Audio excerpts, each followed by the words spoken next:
9 nagydíj 11 hét alatt? Bizony, soha nem látott intenzív programmal folytatódik a gyorsasági motoros világbajnokság.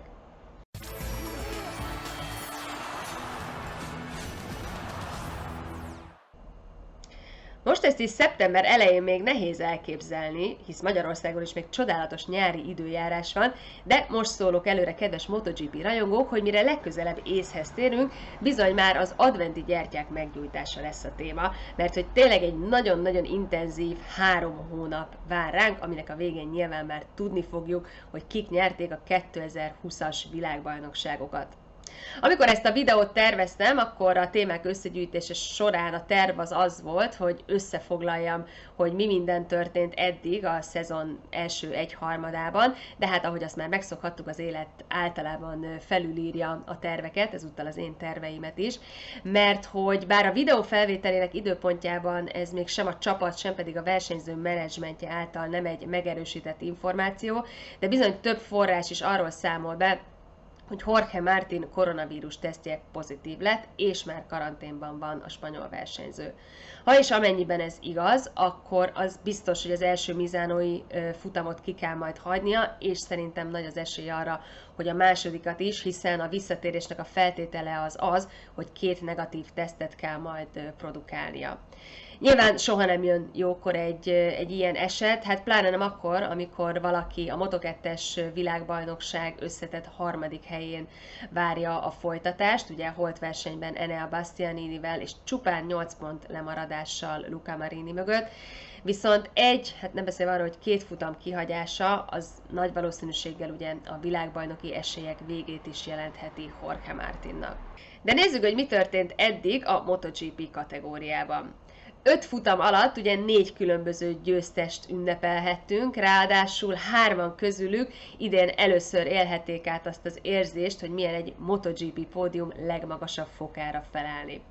Ennek megfelelően, nyilván nem meglepő módon, az összetett állás is nagyon szoros. Ugye 5 futam alatt 125 pontot lehetett eddig maximálisan szerezni, mégis hát csupán 70 ponttal vezeti az összetettet Fabio Quartararo, akit 3 ponttal követ Andrea Dovizioso. A 3. helyen szintén egy Ducatis pilóta, Jack Miller várja a folytatást 56 ponttal, aztán Brad Binder 49 egységgel és csupán 1 ponttal lemaradva mögötte Maverick Viñales.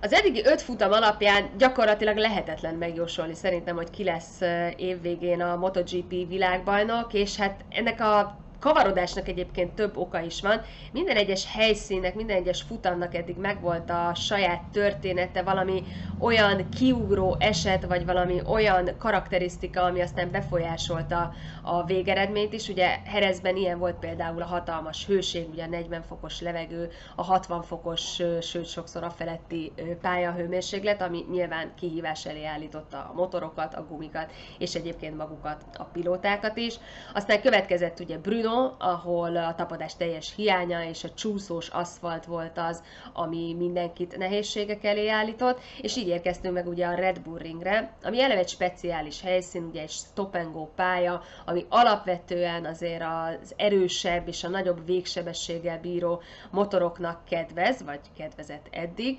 és aztán voltak olyan csapatok, voltak olyan versenyzők, akiknél ugye a fék probléma volt az, ami komolyan befolyásolta a teljesítményt, és hát nem beszélve arról, hogy ugye mind a 2 versenyt meg kellett szakítani piros zászlóval, és az újraindítás utáni verseny az mindig egy teljesen más történet volt, mint amit előtte láthattunk. Nyilván van még 2 tényező, ami befolyásolja az idei évet. Az egyik ugye az új Michelin hátsó abroncs, ugye ez az új karkaszú gumi, amivel még mindig nem sikerült megbarátkozni egyébként a mezőnynek, és a többség még mindig keresi a megfelelő beállításokat, illetve hát Marc Márquez hiánya gyakorlatilag, ugye a spanyol regnáló világbajnok ugye rögtön az első futamon megsérült, és az, hogy ő nincs jelen, az nyilván egy esélyt adott az összes versenyzőnek, erről ugye többen is meséltek már az elmúlt időszakban. Nyilván mindenki meglátta arra az esélyt, hogy dobogón végezhet, sőt akár futamot is nyerhet, és ennek megfelelően egy picit más mentalitással vágnak neki talán a futamoknak, ami viszont sokszor meglepő eredményeket hoz, és kavarodásokat is. Aztán van egy másik témakör, ugye, amiről nagyon sokat beszéltünk már az elmúlt futamok során, ez pedig egyrészt a szabályok, másrészt azoknak a betartatása és a FIM MotoGP stewardok, MotoGP felügyelőknek a munkája, amit rengeteg kritika ért az elmúlt időszakban, és azt gondolom, hogy a következő napokban, hetekben is sokat fogunk erről beszélni. Egyrészt, hogy mi lesz ezzel a zöld felfestéssel és az arra való rámotorozással, mert hogy nagyon következetlenek ugye a büntetések, van, amikor 1 milliméterért is már valakinek elveszik a pozícióját, más jó hosszan kifut erre a bizonyos zöld felfestésre, és mégsem büntetik meg, különböző körülményeket mérlegelve, úgyhogy nagyon-nagyon ki vannak erre élezve, erre a témára a pilóták és a csapatok is. És hát egyébként is ugye a már említett felügyelőket, akiknek ugye a vezetője Freddie Spencer, nagyon sok kritika érte az elmúlt időszakban. Nem tudom, hogy mi lehet a megoldás, az biztos, hogy nagyon komoly nyomás alatt vannak, és nem csak a pilóták és a csapatok által, hanem azért a másik oldalon bizony ott van a Dorna, és hát egyes pletykák szerint, vagy egyes hírek szerint Carmelo Ezpeleta már elbeszélgetett Freddie Spencerrel és a felügyelőkkel, és bizony hát elmagyarázta nekik az ő elvárásait és az ő követelményeit, fogalmazzunk így, a munkavégzésük kapcsán. Kíváncsi vagyok, hogy lesz ennek valami olyan következménye, ami aztán számunkra is tudott lesz. És ha már arról beszélünk, hogy mennyire hektikus volt az eddigi néhány futam, akkor ugye érdemes feleleveníteni azt is, hogy hány sérültünk volt már a király kategóriában. Ugye ezen rövid időszak alatt, ugye amióta elindult a 2020-as világbajnokság, már 6 műtétet is megszámolhattunk a király kategória résztvevői között. Ugye hát nyilván Marc Márquez ebből 2-t is magáénak tudhatott, nyilván legnagyobb bánatára, de ugye sérültek között ott volt Alex Rins, akit még ugyan nem kellett műteni, de nagy valószínűséggel az év végén azért szüksége lesz majd a válla miatt egy beavatkozásra. Aztán Cal Crutchlownak, és aztán később ugye Johann Zarcónak is ez a bizonyos sajkacsontja tört el ugye a csuklójában, ráadásul ha ez még nem lett volna elég, akkor Crutchlownak az elmúlt héten egy másik beavatkozása is volt, ugye ez a bizonyos árpump, tehát amikor itt az alkarban ugye az izom nagy dagadása miatt gyakorlatilag egy ilyen idegnyomás keletkezik, és ezt egy egyszerű műtéttel úgymond meg lehet szüntetni. Ha valaki kíváncsi a részletekre, akkor ajánlom, hogy menjen föl Cal Crutchlow Instagram oldalára, lehetőleg mondjuk ne étkezés közben, vagy azt megelőzően, mert hogy a brit elég részletes felvételeket, képeket és videókat tett ki arról, hogy hogyan is zajlott a műtét, illetve egész pontosan arról, hogy hogyan működik az izom a beavatkozás előtt, illetve azt követően. És akkor a sérültek sorát zárva, ugye ott volt még Pecco Bagnaia, aki most Misánóban ülhet majd ismét motorra. Aztán nézzük egy kicsit márkánként, hogy kivel mi történt eddig. Hát ugye a Hondánál Marc Márquez hiánya elég komoly nyomot hagy,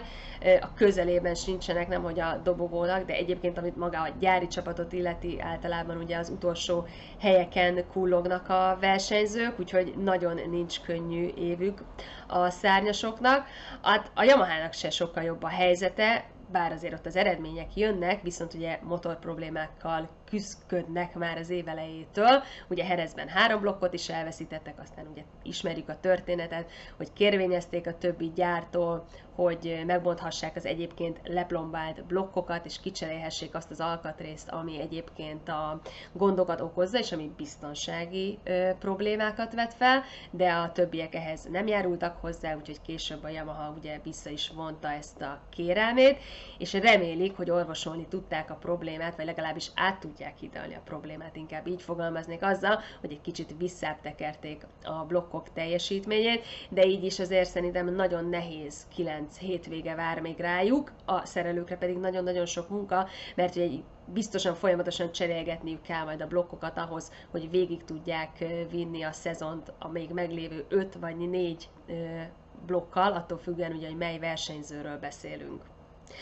Ezzel szemben viszont a KTM-ek szárnyalnak, és egy nagyon versenyképes, és nem hogy győzelemre esélyes, hanem ugye 2 futamgyőzelemmel bíró márkáról beszélünk most már az idei évben, akik ennek megfelelően az úgynevezett koncesziós jogokat ugye el is veszítették. Ez idén még viszonylag kevés hatással lesz rájuk, ugye a teszteket befolyásolja csupán, jövőre viszont már pontosan ugyanolyan feltételekkel vágnak majd neki a szezonnak, mint akár a Yamaha, a Ducati, a Honda vagy a Suzuki. Ami a Ducatit illeti, nyilván a legnagyobb téma az, hogy milyen pilóta felállással folytatják majd jövőre. Azt ugye már tudjuk jó ideje, hogy Jack Millerrel 1+1 éves szerződést kötöttek, tehát az ő helye az fix a gyári alakulatnál. Nagy kérdés az továbbra is, hogy ki lesz a csapattársa. Az biztos, hogy úgy Pecco Bagnaia-val, mint Johann Zarcoval számolnak a Ducatinál, viszont még mindig nem döntötték azt el, hogy ki lesz a gyári csapatnak a versenyzője jövőre, és ki az, aki a Pramac alakulatnál folytatja. Jelen információk szerint, vagy a legfrissebb nyilatkozatok szerint néhány futamot továbbra is várni szeretnének ezzel a döntéssel, tehát azt már tudják, hogy mely pilótákkal fognak együtt dolgozni, de a leosztással és ezzel a döntéssel még várni szeretnének néhány futamot. Nem csak Zarco és Pecco Bagnaia az, aki biztos befutónak látszik, hanem Jorge Martin neve is már régóta ugye a köztudatban forog, és hát szeptember 15-e után várható az, hogy hivatalosan meg is erősítik majd azt, hogy a Ducatinál folytatja a spanyol pilóta, és hát Enel Bastianini szerződtetése is gyakorlatilag ilyen 90%-os valószínűségen áll most, de az továbbra is kérdés, ugye az ő esetükben is, hogy ki lesz az, aki a Pramacnál, és ki lesz az, aki az Avincia csapatnál folytatja majd jövőre.